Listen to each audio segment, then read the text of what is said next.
How do you get such beautiful, healthy-looking Mandarin fish? Well, it starts with the water. I use a protein skimming sump to keep the water pristine for my Mandarin fish. You can do this with a simple aquarium protein skimmer like this one. But if you don't have a sump, you can actually buy an internal protein skimmer like this that will fit inside your display tank. And what this does is it takes away the excess fish food that's floating around in the water, which would otherwise pollute your water and make your Mandarin fish sick. So by taking that out, your water stays really clean and pristine, just like you see here. I also dose a small amount of phytoplankton into the display tank every single day. This is optional, but the Mandarin fish love it, and it's great to supplement their diet. I'll put a link down below to the exact one that I use. And now let's talk about lighting.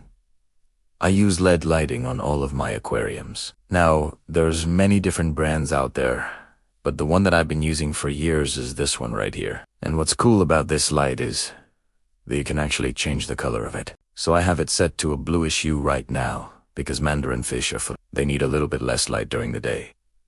And then at night, they prefer more light. So I actually turn the lights down at night, so it's not too bright when they're sleeping. But during the day, I have this light at about 50%, and then at night, I'll turn it up to about 80 or 90%. Now let's talk about temperature. I keep my aquarium at about 78 degrees Fahrenheit. This is pretty standard for most tropical fish, and I use a heater and a power head to keep that temperature up. Now this is an important tip. Make sure that you get a heater with a thermostat. What that means is that you want the heater to be able to turn on and off as needed in order to maintain the temperature that you set. So in this case, primera abate, set to 78 degrees Fahrenheit. So the heater will turn on, maintain that temperature, and then turn off again until the temperature drops. And then it will turn back on. Now let's talk about filtration. I use a canister filter for my filtration. There's many different brands out there, but the one that I use is this one right here. And what's nice about a canister filter is that it's completely hidden. You don't see it. It's out of sight, out of mind. Plus, it's really easy to clean. And how I have it set up is I have it sucking from the bottom of the tank. And then the outflow is going through this little cave that you see right here and then going back into the tank. And what this does is it creates a little bit of a current in the tank, which is good because it keeps the water moving. And then it also gives the Mandarin fish some places to hide. Now let's talk about the decorations that I have in the tank. I have a lot of rocks and wood in here. This is great for the Mandarin fish because they love to explore and go in and out of the rocks and the caves that are formed by the wood and the rocks. I also have a few fake plants in here.